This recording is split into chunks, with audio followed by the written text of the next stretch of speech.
ဒီလည်းဆိုလူမှုရေးတွေပေါ့နော်ဒီစတဲ့ဖွဲ့စည်းပြတဲ့အကြောင်းနဲ့ပတ်သက်ပြီးရှင်းပြပါမယ်ရှင်ဘုရားမြန်မာလူမှုရေးအသင်းဒီစတဲ့ပေါ်ပေါ်လာတော့ဘုရားတော်ဆင်းလိုက်တဲ့ဆရာတော်ယာယီဆရာတော်တိခါကြီးစပြီးတော့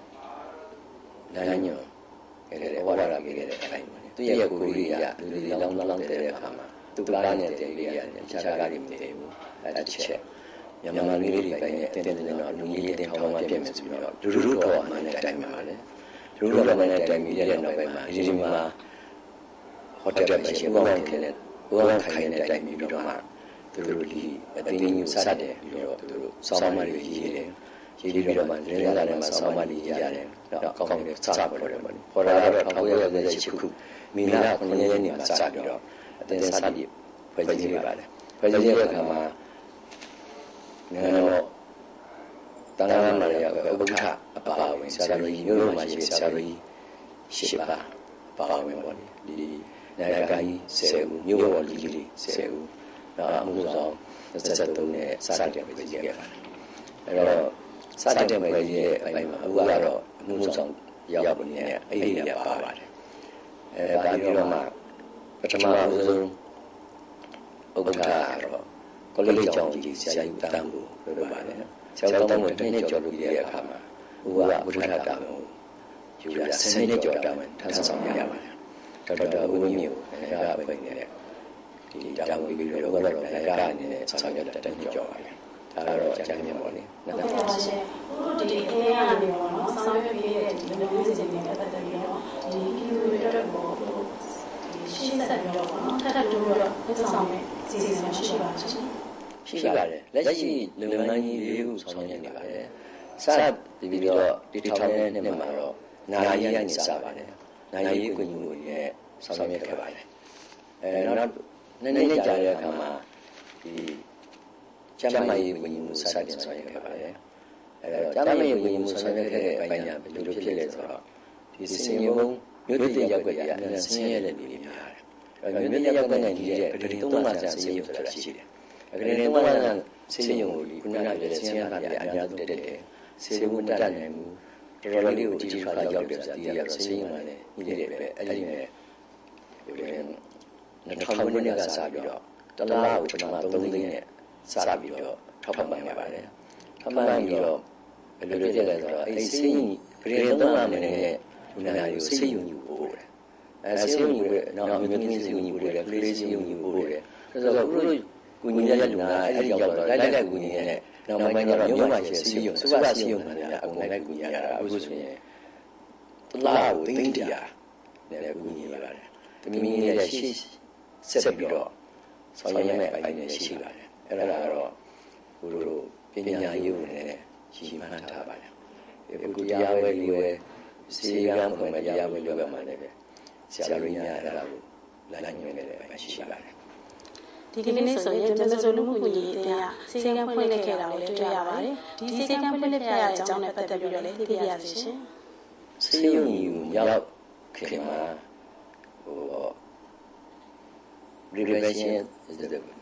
better than good as the door နော်အဲ့တော့ဒီဥရောစီကနေပြီးတော့ဒီစာကုတ္တတယ်လို့ရှိရင်စိတ်ယုံတောင်းကစိတ်ယုံတရားရတော့အဲ့တော့အဲ့ဒီကြောင့်မလို့လူကစီးတဲ့အကုန်ပြီးကိုပြီးဆိုတော့ကဲစင်းရဲ့ပုဂ္ဂိုလ်ရတယ်ပဲအားထားတဲ့အပိုင်းရှိပါတယ်၄နှစ်လေးရကတာပါဒီပန်းဝန်းကျင်နဲ့မကောက်၄နှစ်လေးရကနေပြီးတော့လာတယ်တခြားဒီစက်ရံမျိုးတွေရတယ်လာတာပြရပါတယ်အဲ့လိုနဲ့ဒီဘက်ကကြကတော့ဒီ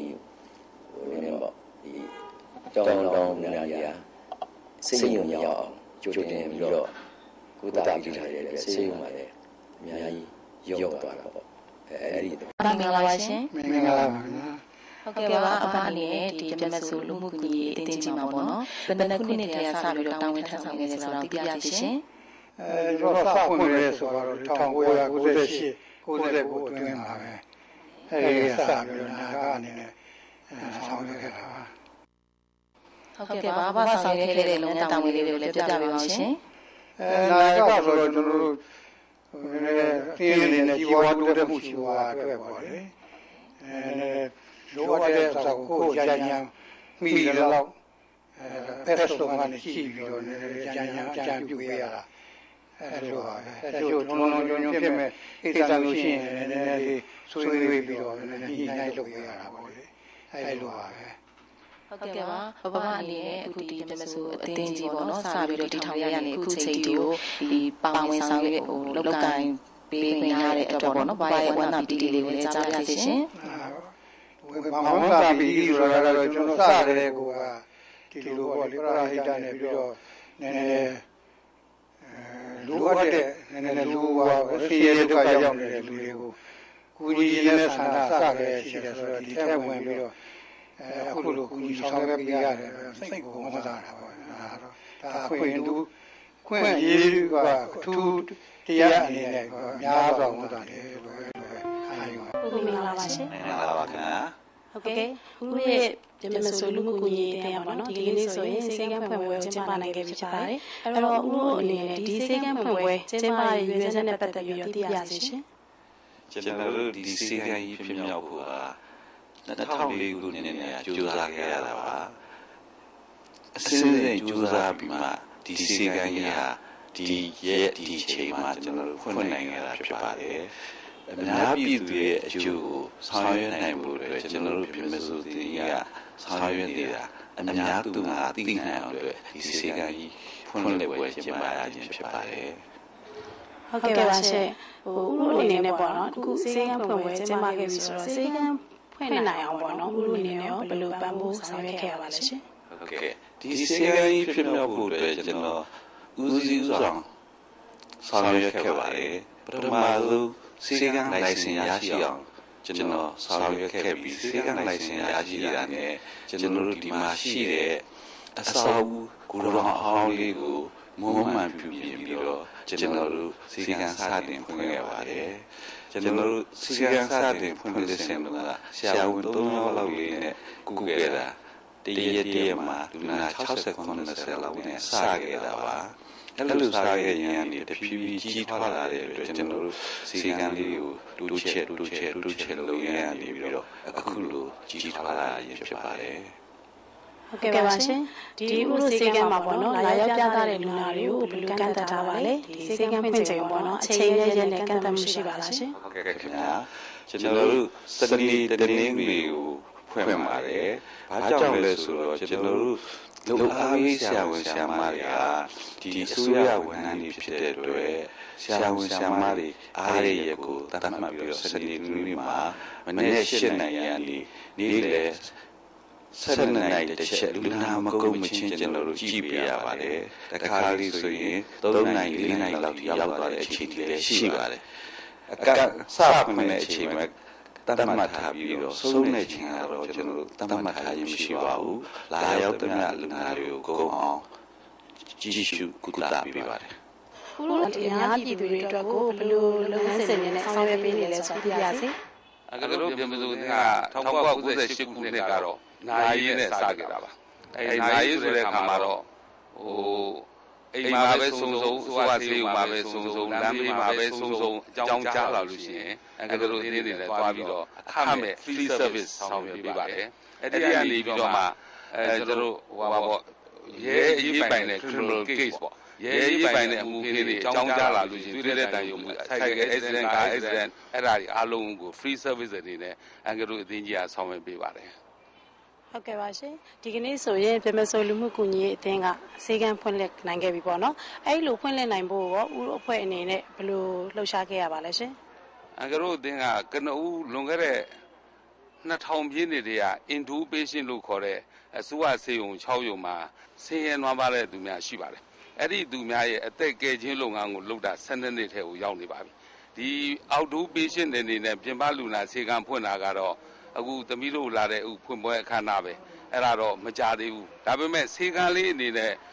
ဂိုဒေါင်လေးကို maintenance လုပ်ပြီးတော့မှဆရာဝန်တွေထိုင်နိုင်အောင်ဆိုပြီးတော့အခုတို့အခန်းလေးတွေကန့်ပြီးတော့ဆောင်ရွက်နေတာတော့22ရက်8လ2009ထဲကနေဆောင်ရွက်နေတော့2နှစ်ကျော်ခဲ့ပြီဖြစ်ပါတယ်အဲ့ဒါကြောင့်အခုတော့စေကန်းကြီးနဲ့ဆိုတော့အသေးစား operation လေးတွေပါလုပ်နိုင်မဲ့အနေအထားမျိုး dental တွေပါပါလာမဲ့အနေအထားမျိုးရှိပါတယ်အခုဆိုလို့ရှိရင်တော့အထွေထွေယောဂနဲ့အခုတို့မျက်စိဆိုလို့ရှိရင်ယခုမျက်စိခွဲပေးနိုင်တဲ့အဆင့်ထိအမေရိကကနေမှာတဲ့ဆက်